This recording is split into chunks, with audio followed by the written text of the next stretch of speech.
BCP টিউটোরিয়ালের পক্ষ থেকে সকলকে আন্তরিক শুভেচ্ছা ও অভিনন্দন।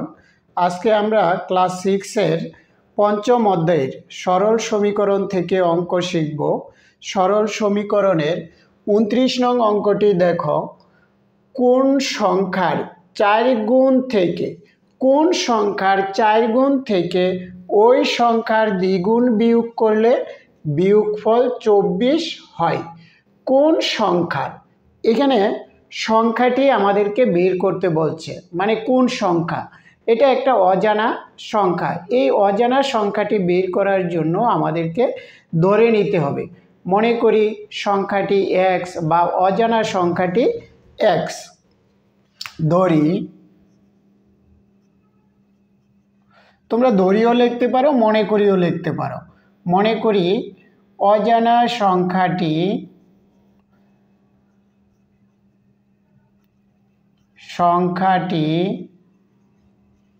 সমান x। তাহলে এই সংখ্যাটির কয় গুণ বলছে? 4 গুণ। তাহলে x এর 4 গুণ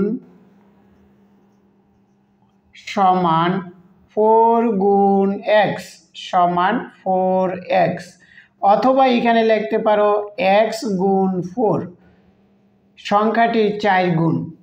তারপরে বলছে আবার সংখ্যাটির দ্বিগুণ। আমরা সংখ্যাটি মানে কি x, তাহলে লিখব x এর দ্বিগুণ সমান সংখ্যাটির দ্বিগুণ। দ্বিগুণ মানে 2 গুণ, দ্বিগুণ মানে 2 গুণ। তাহলে 2 গুণ দিলাম, তাহলে লিখব 2x বা 2x। এবার প্রশ্ন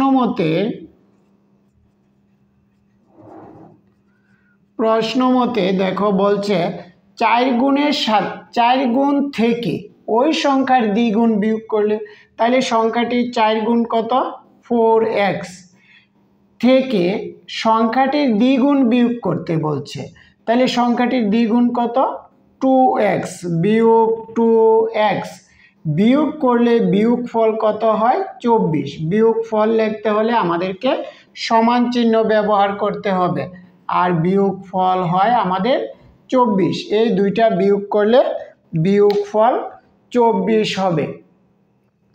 এই অংশটা যদি না বুঝো তাহলে কিন্তু অঙ্ক শিখতে পারবে না। আমি আবারও বলি, সংখ্যাটির 4 গুণ থেকে, সংখ্যাটির 4 গুণ হলো 4x, থেকে সংখ্যাটির দ্বিগুণ বিয়োগ করলে, তাহলে বিয়োগ সংখ্যাটির দ্বিগুণ 2x সমান 4 সমান বিয়োগফল হবে 24। তাহলে বিয়োগফল লিখতে হলে আমাদেরকে সমান চিহ্ন ব্যবহার করতে হবে, এই কারণে সমান চিহ্ন দিয়ে 24 লিখব আমরা।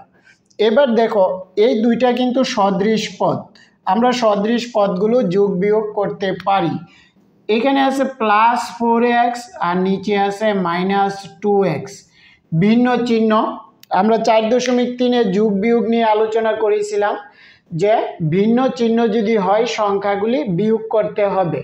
তাহলে 4 আছে, 2 আছে, 4 হবে, 2 হলে আর x সাথে চিহ্নটা হবে বড় সংখ্যার চিহ্ন। বড় সংখ্যা কত? প্লাস, এই কারণে এটা হবে প্লাস। যেহেতু প্রথমে আছে এটা প্লাস দেওয়া লাগবে না, আমরা 2x সমান 24 বা x সমান, এটা গুণ আকারে আছে মাঝে, এই কারণে এদিকে এসে ভাগ হবে। ভাগ আমরা নিচে লিখলে ভাগ বোঝা যায়, আর এই 24 থাকবে উপরে। অতএব x সমান কত হবে? 24কে যদি আমরা 2 দিয়ে ভাগ করি 12 হবে, তাহলে আমরা লিখলাম 12। তাহলে দেখো সংখ্যাটি আমরা কত পাইলাম? 12। তাহলে নির্ণেয়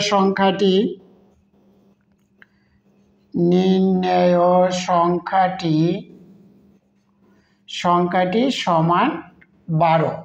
আশা করি এই অঙ্কটি বুঝতে পেরেছ।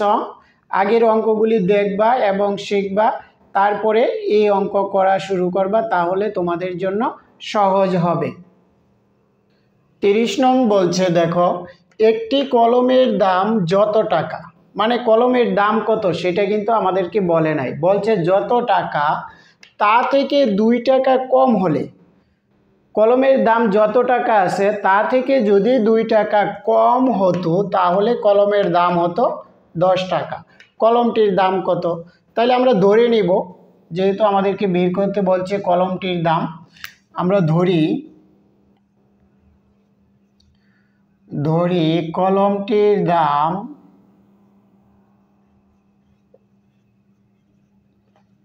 দাম সমান x টাকা। আমরা একটা অজানা সংখ্যা ধরে নিলাম, কলমটির দাম x টাকা। তো প্রশ্নে কি বলছে? কলমটির যত টাকা দাম, কলমটির দাম কত? x টাকা। তা থেকে যদি 2 টাকা কম হয়, কলমটির দাম যদি 2 টাকা কম হয় তাহলে 10 টাকা দাম হয়, তাহলে দাম হতো কত? 10 টাকা। তো এটা হলো আমাদের সমীকরণ। এই প্রশ্নটা বুঝে এটাই আমাদেরকে লিখতে হবে। যেমন আমি আবারও বলি, কলমটির দাম যত টাকা, কলমটির দামে x টাকা আমরা ধরে নিলাম, তা থেকে যদি 2 টাকা কম হয় তাহলে কলমটির দাম হবে 10 টাকা।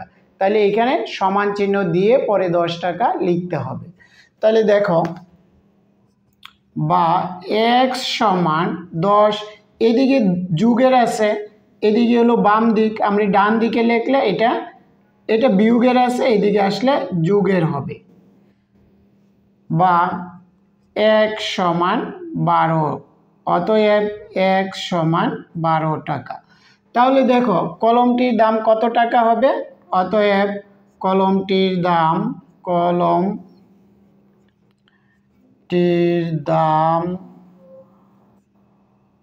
দাম সমান 12 টাকা।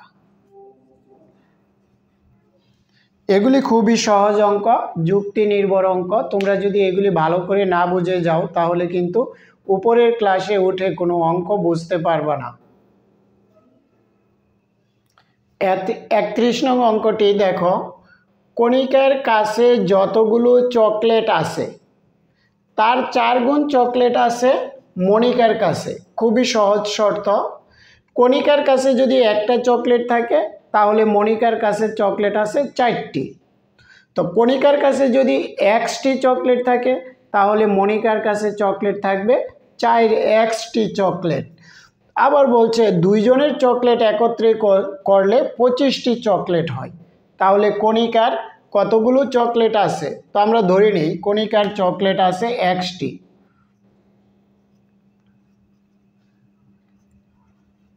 কণিকার চকলেট আছে xটি, আমরা ধরে নিলাম কণিকার চকলেট আছে xটি। তাহলে মনিকার চকলেট আছে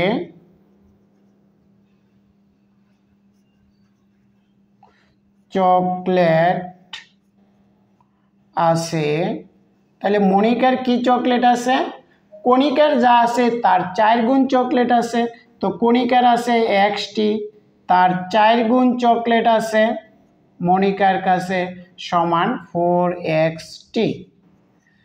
আবার বলছে দেখো, 2 জনের চকলেট যদি একত্রে করে তাহলে মোট চকলেট হবে 25টি। তো 2 জনের চকলেট কি? x যোগ 4x। আমাদের কণিকার আছে xটি আর মনিকার আছে 4xটি। তো 2 জনের চকলেট আমরা যোগ করে দিব, যোগ করলে সমান হবে 25টি। প্রশ্ন মতে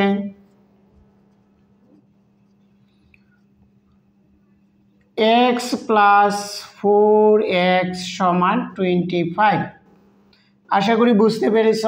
x + 4x, বা এই দুইটা সদৃশ পদ, একটা x আর 4টা x, 5টা x হবে সমান 25। বা x সমান, x এদিকে গুণ আকারে আছে তাহলে এটা ভাগ হয়ে আসবে 5। অতএব x সমান ভাগ করলে হবে 5। তাহলে আমরা কি পাইলাম? কণিকার চকলেট আছে 5টি। তাহলে আমাদেরকে বের করতেও বলছে কণিকার কতগুলো চকলেট আছে। অতএব কণিকার 5টি চকলেট আছে। 5টি চকলেট আছে। খুবই সহজ অঙ্ক। 32 নং অঙ্কে বলছে দেখো দুইটি ক্রমিক স্বাভাবিক জোড় সংখ্যার যোগফল। এখানে ক্রমিক স্বাভাবিক আবার বলছে জোড় সংখ্যা। এখন আমি যদি জোড় সংখ্যা বাদ দেই তাহলে কি থাকে? ক্রমিক স্বাভাবিক সংখ্যা। তো ক্রমিক স্বাভাবিক সংখ্যা কোনগুলি? 1 2 3 4 5 এভাবে আমরা যতই লিখব সবগুলি হবে ক্রমিক স্বাভাবিক সংখ্যা। এই ক্রমিক স্বাভাবিক সংখ্যার মধ্যে জোড় সংখ্যাও আছে, বিয়োগ সংখ্যাও আছে। তাহলে দেখো জোড় সংখ্যা কত কত? 2 4 6 8 10। এইভাবে আমরা ক্রমিক স্বাভাবিক জোড় সংখ্যাগুলিকে লিখতে পারি। তো এটা হলো শুধু ক্রমিক স্বাভাবিক সংখ্যা, এটা হলো ক্রমিক স্বাভাবিক জোড় সংখ্যা। আর ক্রমিক স্বাভাবিক বিজোড় সংখ্যা হলো 1 3 5 7 9। এভাবে বিজোড় সংখ্যাগুলি আমরা যদি কখনো মাঝে থেকে গ্যাপ না দেই তাহলে সেগুলি হবে ক্রমিক স্বাভাবিক বিজোড় সংখ্যা। আবার 2 4 6 8 10 এভাবে যদি আমরা ক্রমান্বয়ে লিখে যাই এগুলি হবে ক্রমিক স্বাভাবিক জোড় সংখ্যা। আর এখান থেকে মাঝ থেকে যদি আমি গ্যাপ দেই তাহলে কিন্তু ক্রমিক সংখ্যা হবে না। এই বিষয়টা ভালো করে মনে রাখবা। তো ক্রমিক স্বাভাবিক সংখ্যা আর ক্রমিক জোড় সংখ্যার মধ্যে কি পার্থক্য আমরা দেখি। দেখো এই দুইটার মধ্য থেকে কত বৃদ্ধি পাইছে? 1 করে বৃদ্ধি পেয়েছে। এখানে বৃদ্ধি পাইছে 1, এখানেও 1 বৃদ্ধি পেয়েছে, এখানেও 1 করে বৃদ্ধি পায়। তাহলে ক্রমিক স্বাভাবিক সংখ্যাগুলি কত করে বৃদ্ধি পায়? 1 করে।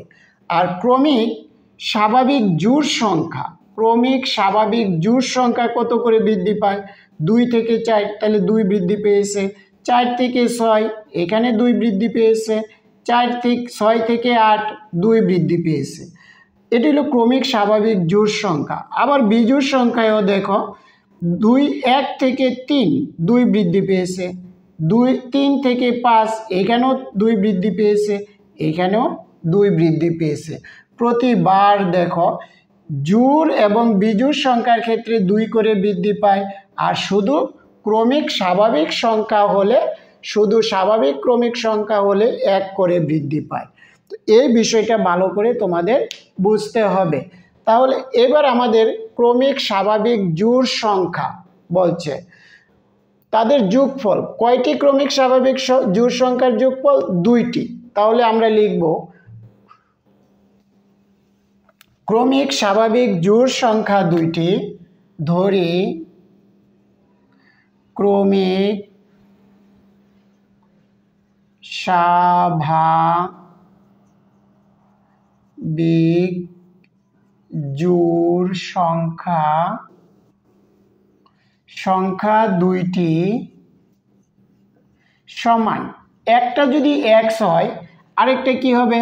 আমরা একটু আগে শিখেছি যে ক্রমিক স্বাভাবিক জোড় সংখ্যা 2 করে বৃদ্ধি পায়। প্রথমটা যদি x হয় পরেরটা হবে x প্লাস 2। এরপরেরটা কত হবে? যদি 3টা সংখ্যা হতো তাহলে আমরা লিখতাম x প্লাস 2। এটার সাথে আমরা আরও 2 যোগ করতাম, হতো x প্লাস 4। এভাবে বৃদ্ধি পেতে থাকবে। তাহলে যেহেতু আমাদের 2টি সংখ্যার কথা বলছে এই কারণে আমরা শুধু 2টাই লিখলাম। আশা করি এই 2 কোথায় থেকে এসেছে তোমরা বুঝতে পেরেছো।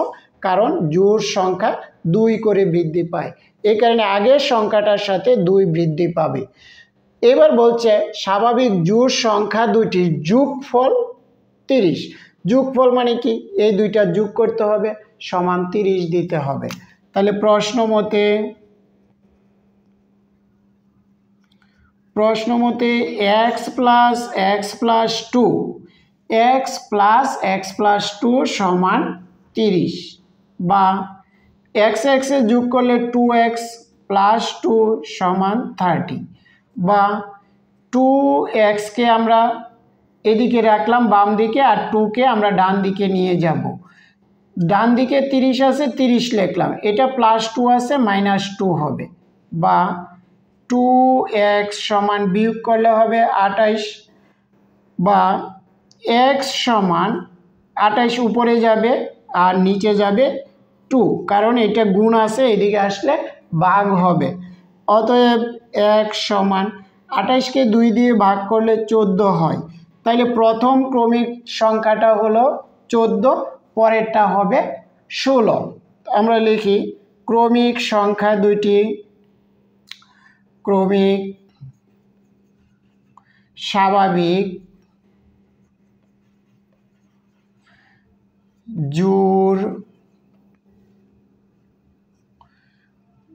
জোড় সংখ্যা দুইটি সমান কি হবে, x এর মান হলো আমাদের 14, এখানে 14 লিখলাম, পরেরটা কমা দিয়ে আমরা কত লিখব, x এর মান হলো 14 প্লাস এখানে আছে 2, তাহলে সমান 14,16। খুবই সহজভাবে আমরা করার চেষ্টা করেছি। দেখো ক্রমিক স্বাভাবিক জোড় সংখ্যা দুইটি 14 আর এখানে 2 যোগ দেওয়া হয়েছে 16। এবার করব আমরা 33 নং অঙ্কটি। তিনটি ক্রমিক স্বাভাবিক বিজোড় সংখ্যা, 32 নংয়ে বলছিল জোড় সংখ্যা, এবার বলছে বিজোড় সংখ্যার তিনটি ক্রমিক স্বাভাবিক বিজোড় সংখ্যার যোগফল 27 হলে সংখ্যা তিনটি নির্ণয় করো। তো বিজোড় সংখ্যা কত করে বৃদ্ধি পায়, 1 3 5 7, এভাবে ক্রমিক স্বাভাবিক বিজোড় সংখ্যা আসে। তাহলে এখানে 2 বৃদ্ধি পেয়েছে, 5 থেকে 3 2 বৃদ্ধি পেয়েছে, 5 থেকে 7 2 বৃদ্ধি পেয়েছে। তাহলে আমরা যখন ক্রমিক স্বাভাবিক সংখ্যা তিনটি লিখব, প্রথমটা যদি x হয় তাহলে x প্লাস 2 হবে, কারণ এটা 2 বৃদ্ধি পেয়েছে। তৃতীয়টা কত হবে, এটার সাথে 2 যোগ হবে, এটা কত x প্লাস 2, আগের সংখ্যার সাথে 2 যোগ করতে হবে, তাহলে এই ক্রমিক সংখ্যা তিনটি আমরা পাব। এবার লিখি, দেখো ধরি ক্রমিক স্বাভাবিক বিজোড় সংখ্যা তিনটি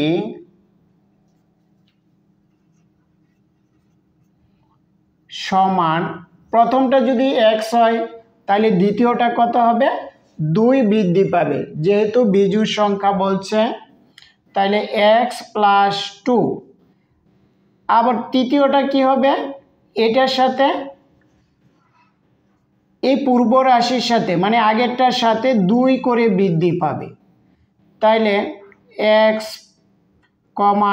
x প্লাস 2, এই তৃতীয়টা হবে x প্লাস 4। আশা করি এই বিষয়টা তোমরা বুঝতে পেরেছ। 2 করে বৃদ্ধি পাবে, এই সংখ্যার সাথে আরও 2 যোগ করতে হবে তৃতীয় সংখ্যা বের করতে হলে। তাহলে